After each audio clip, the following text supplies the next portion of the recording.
Doctors, do you have a roadmap and a blueprint for your success?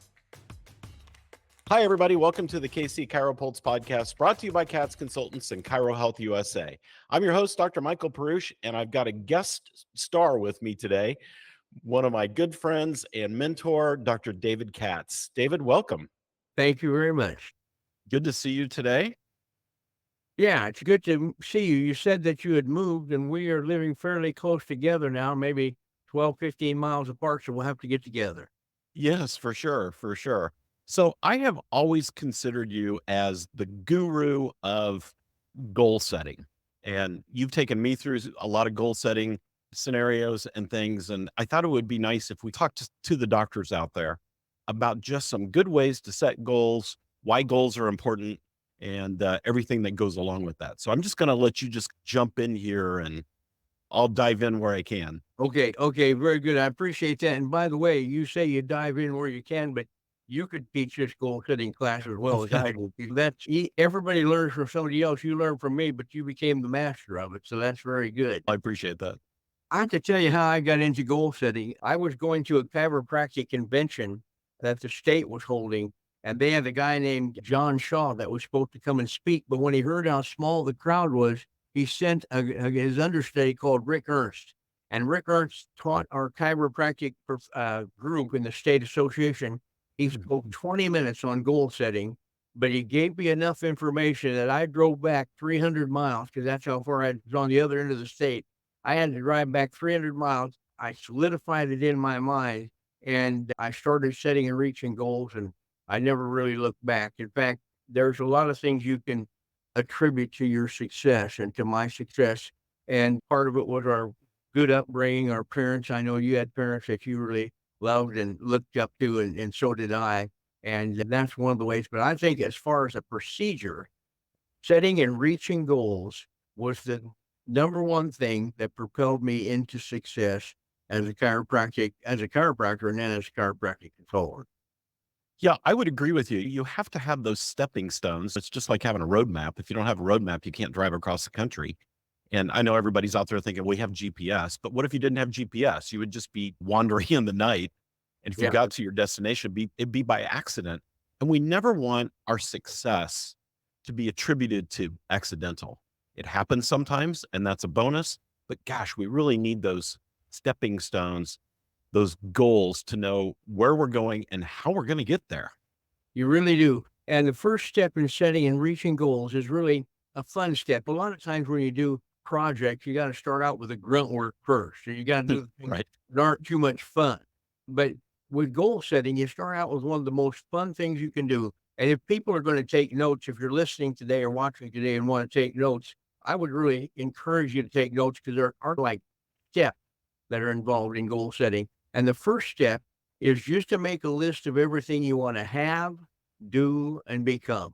So just put those words in your vocabulary. I want to make a list of everything I want to have, do, and become. And don't worry about what the list is. Don't worry about what the list is actually about. Just make sure that you clear your mind and say, here's what I'd really like to have. Yep. And there are categories.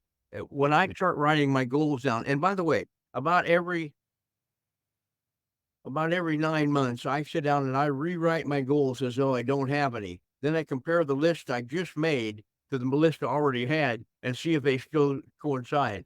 And to do that, you'll write down about 5 or 6 goals real quickly, and then you'll say, what else do I want? And so here's what I found really helped. There are divisions in your life, or categories in your life, where you set goals. And I have 7 or 8 of them. I set on physical goals, spiritual goals, family goals, social goals, business goals, financial goals, educational goals, and leisure goals. And if you would just write those things down, and every person that teaches practice management has between 5 and 8 goal areas of your life that you should do that with. And so just put those on top of your page, and then think, what do I want to do as far as my physical goals? And just start making a list of all the goals you want to have, do, and become. Yeah, and it's interesting how powerful that is. It brings your wants, needs, and desires, as I call it. It brings them to present time consciousness. And I always love to give this example. And Dr. Katz, you probably remember this, but many years ago, I'm not going to say how long because that'll date both of us, but many years ago, you were teaching a goal setting session, and I had just become a coach with you and those kind of things. And so was very attentive in that session. And you had us write down our goals. And then my wife and I, we went home and we worked on our goals. And a year later, you came back around to the goal setting session. You told everybody, okay, get out your goals and what did you accomplish? And I had written down that I wanted a black Lincoln Navigator. And you came around to me and said, Michael, now, did you reach your goals? And I said, Dr. Katz, yes and no. I said, my goal was to get a black Lincoln Navigator. And you looked at me and you said something to the effect of, oh, yeah, maybe you haven't quite reached that yet. And I said, no, I have a white one. So Yeah, it's funny to me, though, how you almost wish it to come true when you write it down like that. that is exactly right. They say you tend to move toward your currently dominant thought. Right. That right there is the answer. If you make a list and you read that list every day and you put things down to move you closer to those goals, you're going to move toward your currently dominant thought. And that's why you reach your goals. They say out of sight, out of mind. If you keep your goals in front of you, you're going to accomplish those goals. Now, there's a few things about making that list that are important. The first thing is you could have too many goals or you could have too few goals. Before we came on here on the air, I looked at how many goals I have. I have 16 goals written down. And to me, that's a little bit too many. I wish I had only 12, but I'm just in the area where I have a lot of goals right now.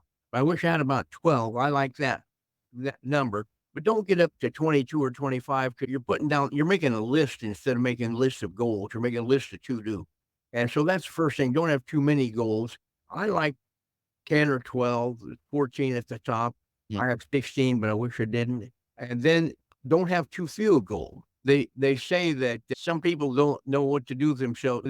Some people yearn for immortality and they don't know what to do with themselves on a rainy Sunday afternoon. And so some of us have no goals in front of us. We just don't have anything that we want to do. And so I find that there's two reasons you don't have enough goals. Number one is because you have one goal that is so overpowering, and that's good. It's a good thing. Mhm. Overpowering that it makes the other goals fall by the wayside. Let me give you an example. When you were about to graduate from chiropractic college, your goal was to graduate. And when you Right. want to take the national boards and graduate, all the other goals like buying a used car didn't seem so important right then because you needed to pass the national boards and you needed to graduate. So it's possible that you have a short list because you're really concentrating totally on one major goal, and that's okay. The other way that you might have a short list, and this is a sad way, and it's not a good way, is because you lost your ability to dream. You haven't reached goals for so long, you've been stagnant for so long that you don't even know what you want. And it's like the Alice in Wonderland, a Cheshire Cat. Alice said, he said, where you want to go? And they said, we don't really know. And they say, then probably any road will take you there. And if you don't have goals, if you don't have goals, you become what I call a wandering generality. You need to become a meaningful specific. And if you have goals, if you have 10 or 12 goals, you got enough goals to get started. You're good. Started on your goal setting already. Yeah. And you brought up an interesting point. Sometimes we lose our direction a little bit. We lose our ability to dream. And I think we have to constantly find ways to make sure that we're stimulating our ability to daydream, to think like a child, really, and to get creative. We get so caught up in the statistical aspect of work and life, and we put too many black and white numbers to things. We've got to do some things to bring that living technicolor back in. I know for me, one of the ways that I do that is my daughter and I love to go to Disney. And when we go to Disney, it just brings to the forefront for me how somebody can take a dream and turn it into something like Walt Disney did. And so it shows you that you can have that creativity. And I think Yeah. it's important to always reconnect with that a little bit. Yep, that's very right. I like to go on vacation simply because it's a quiet time when you can work on goals. It's sometime when you're sitting there and when you're busy as a chiropractor, I always found this on vacation. The first few days I was on vacation, it was like, hurry up and wait. It's hurry up, get in that line, get in this, because we're both used to working fast. We had high volume. And so it's run around, do this, do that, do this, get in line, plan this.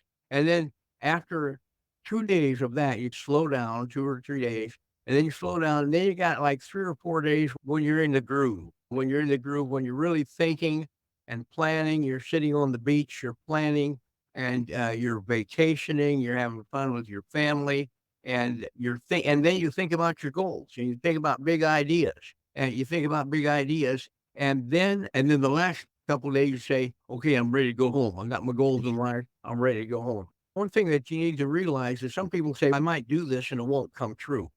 There's a saying that what the mind can conceive and the heart can believe, you can achieve. And what the mind can conceive and the heart can believe, you can achieve. Now, if you use the reverse of that, it really says this: if you can't conceive it or you can't believe it, you probably can't achieve it. If your mind will let you conceive of something and your heart will let you believe that you can make it, then you can reach that goal. Then it's your subconscious mind telling you can reach those goals. Like, for instance, here, you didn't have, or I didn't have a goal to be bigger than Apple computer by the end of this year. We didn't even conceive of that goofy idea. And so we didn't conceive it, but now we conceived it. But does your heart believe it? Do you really believe you can be bigger than Apple computer by the end of the year? No. And so your mind, won't let you set that goal. So the reverse of that, backing into that, it really says this: any goal that you believe you can achieve. And so that's the type of goal you write down. So true. So true. Said. We're going to take a quick little break. We got to hear a word from one of our sponsors, but I want to come back and continue exploring this, Dr. Katz, if we can. Hang out, everybody. We'll be right back. In today's economy, every dollar counts. Families are facing tough choices, having to reconsider what was once essential to them. But when it comes to healthcare, no one should have to compromise on their well-being because of financial constraints. That's where ChiroHealth USA steps in, the solution for your practice. We understand the financial pressures families are under, whether they're insured, on Medicare, or paying out of pocket for treatment. By offering discounts on care, you can ensure that your patients can still afford the treatment they need. At ChiroHealth USA, we're committed to making sure no family has to sacrifice their health due to financial hardship. We'll work with you to create a game plan that keeps your waiting room full and your practice thriving. And here's the best part: offering affordable care not only benefits your patients, but also positively impacts your bottom line. So why wait? Join ChiroHealth USA today and join the ranks of the most successful practices. Because when you put your patients first, everyone wins. Hi, everybody. Welcome back to the KC CHIROpulse Podcast, brought to you by Katz Consultants and ChiroHealth USA. I'm Dr. Michael Perusich, and I'm joined today with my good friend, Dr. David Katz. We're talking about goal setting for chiropractors and how important this is, this process is. And David, you were just talking about the fact that you have to be able to believe in your goals to be able to achieve your goals. That's right. So you can't just have the idea, and you put the idea of being as big as Apple computer by the end of the year. You can't conceive that. So you can't believe it. And so you'll never achieve it. And I totally agree with that process. But those next steps to setting those goals, once we've accomplished the idea that, hey, I really think we can achieve this, and we've got it down on paper and we're looking at it every day, what are those steps to be able to bring it to fruition?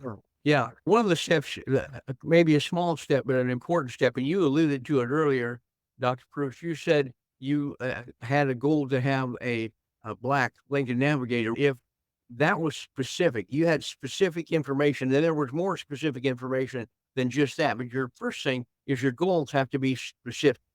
If you just said, oh, someday I'd like to have a new car, you probably wouldn't reach that goal because the goal isn't specific. When you have a specific goal, you can envision that goal. And then when you envision that goal, it helps you move closer to the goal because the subconscious mind doesn't know the difference between what's real and what's vividly imagined. And when you see a specific goal, you can vividly imagine that goal happening. And when you vividly imagine that goal happening, then you have a specific goal. So go back, and those of you who are listening to earlier, and you're going to make a list. Make sure your list is specific. Make sure your list is specific. Now, some goals are very easy to be specific. Lose 10 pounds. That's the specific goal. If you're 200, you go down to 190, you made it. But what about if you want to become in shape, get in shape? You can't say, I want to get in shape, because that's not specific. But if you said something like this, on or before October 15, 2024, I want to have run 3 miles a day, 5 days a week for a month. And now that's a specific goal. You check off each day when you do it. When you're done, you reach the goal. You've created a habit of being a runner. And so you gotta have your goals have to be very specific. And then, by the way, you have to put dates on them. You have to put dates, and don't put a year or a month. Put a month, a year, and a day. A month, a year, and a day. So you're going to do it October 24, 2024. And so be very specific, because else your goals just get pushed off in the future. They have no urgency. You have to have urgency with your goals, and you have to set specific dates. So by every date, every goal, when you make a list of your goals, put the date, the day, the date, month, and the year. Yep. It's really important to be specific about that. That if you leave it dangling out there, you'll just never get there, because it's too easy to just put it off and I'll work on that tomorrow. You've got to really box yourself in, so to speak, on having that specificity. Several years ago, many years ago, we were stuck in the clinic. We were stuck at seeing 44 patient visits, and I just was tired of just being stuck. We'd been at 44 patient visits on average for 6 months. And I just walked in one day and I threw a piece of paper down on the table in our staff meeting, and it said 88. And I said, that's our number. We're going to go to 88. And here's how we're going to do it. In 26 weeks, half a year, 6 months, we're going to be at 88, and we're going to make these incremental changes and incremental steps to get there. About 14 weeks in, Marissa came to me and said, we didn't make the 88 goal yet. We're at 99. Sometimes when you put your mind to it so much, you'll actually achieve it sooner. But if you don't have a date on that goal, that's right, you'll slide right past it without ever getting to it. That's right. That's exactly right. And one thing that becomes inherent in writing these goals is you have to record them someplace where you can look at them daily. And we'll talk about that in just a little bit, but you have to record them someplace. And I want to share with you the one that I use. You may use, I'm sure you probably use a different one, but right now, when you set your goals, you have to have the list in front of you. And the way you're going to have your list in front of you is really to have a cell phone and get a to-do list. Now, I use one called To-Do. Now, it's TODO, and when you download it, it's by Microsoft.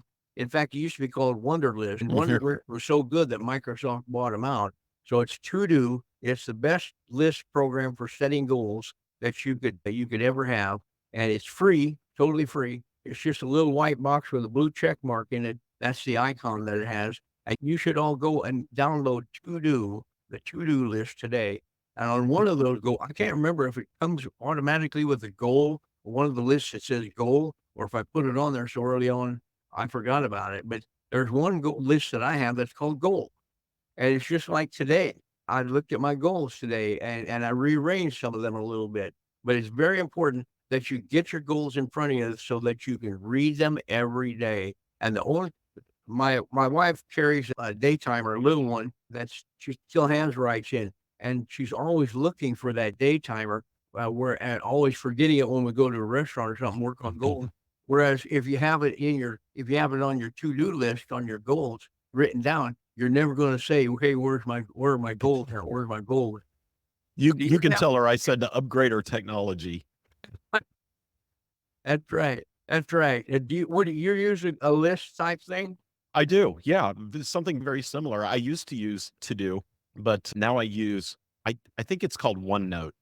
And Yeah, I It's know just a one very, where yeah, it's just a very simple program that you can create all kinds of lists and move things around. And there's all kinds of things out there, you know, even just, your notes app. If you have an Apple phone, your notes app would work for things like that too. So you don't have to get fancy.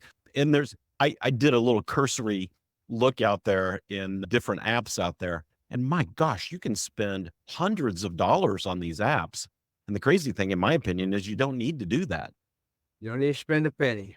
Mm-mm. Yeah, it's the good ones. I think the good ones are free. I think the good ones are free, as you can said, and as I say.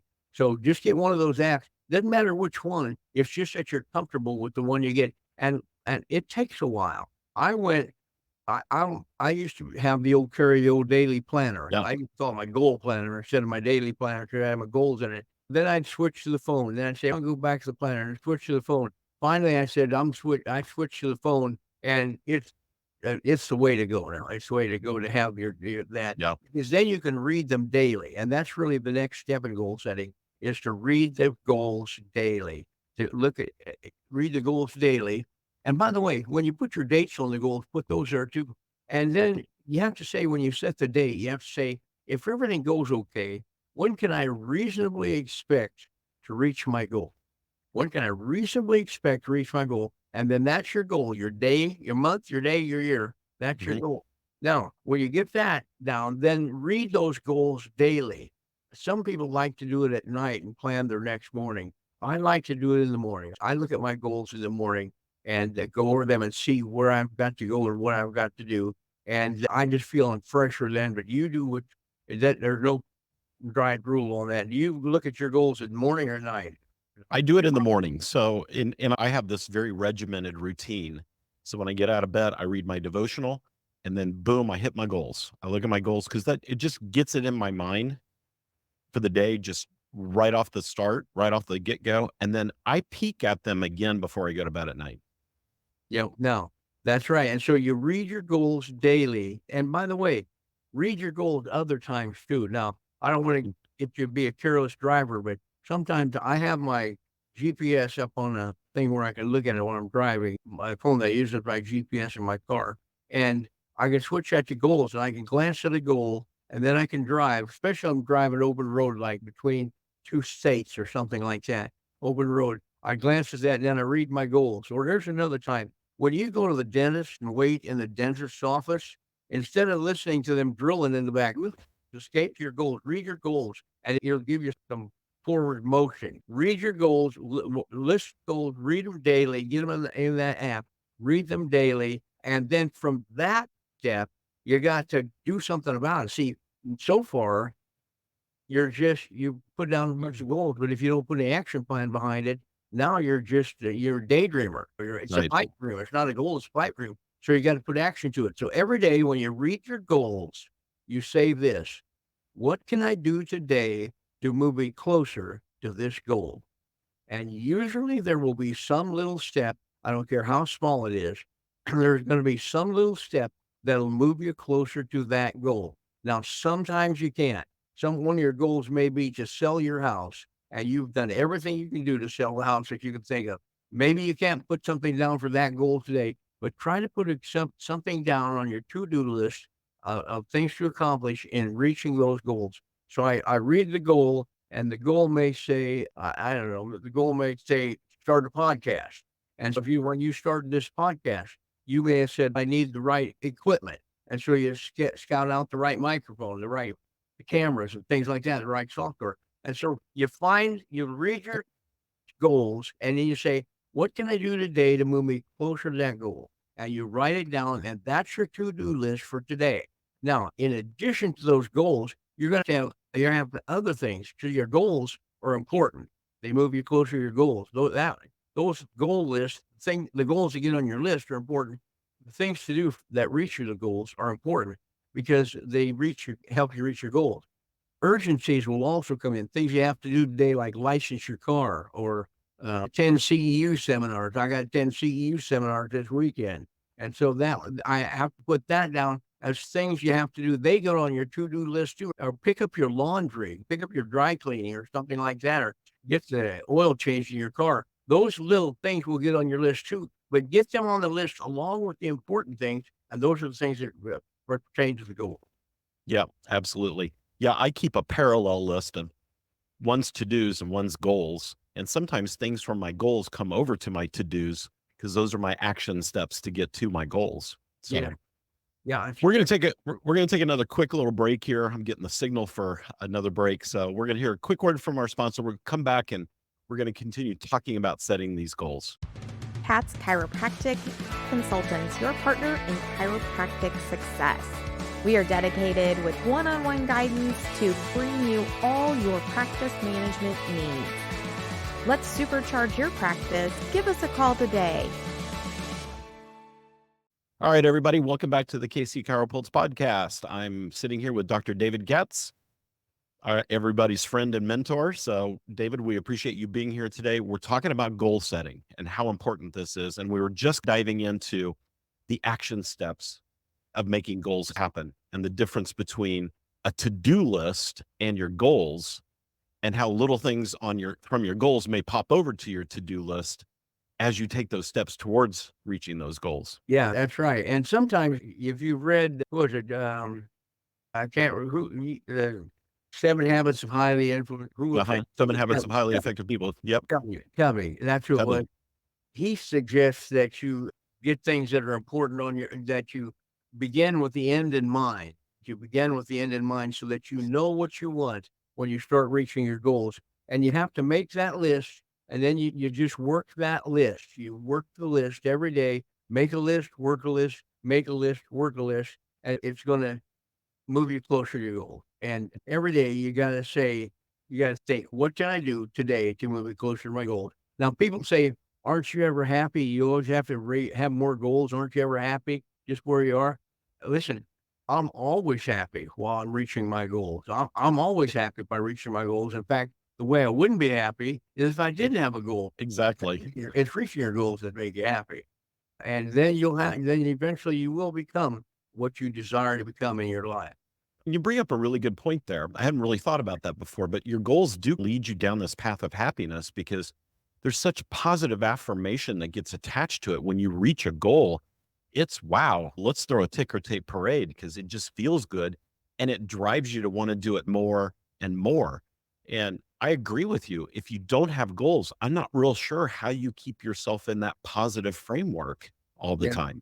Yeah. And we tend to think that when we think about goals, when you're first starting, you may think about, oh, this is a goal to make more money, to build my clinic bigger, to buy some new equipment.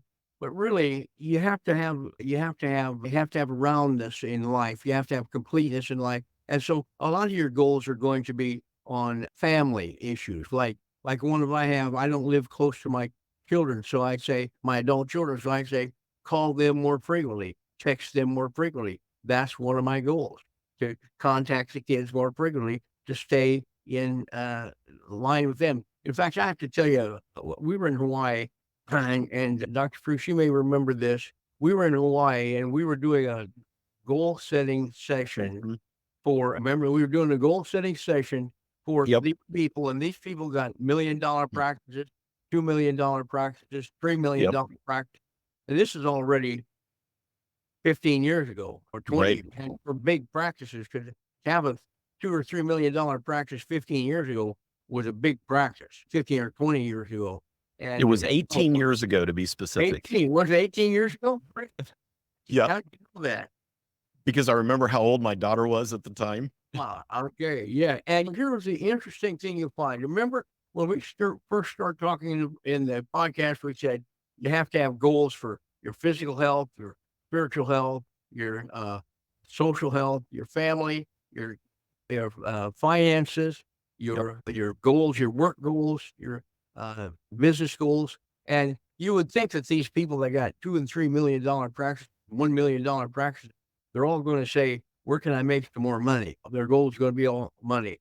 Without any exception, without one exception of everybody that was in the room, there were only probably about 18 people in the room.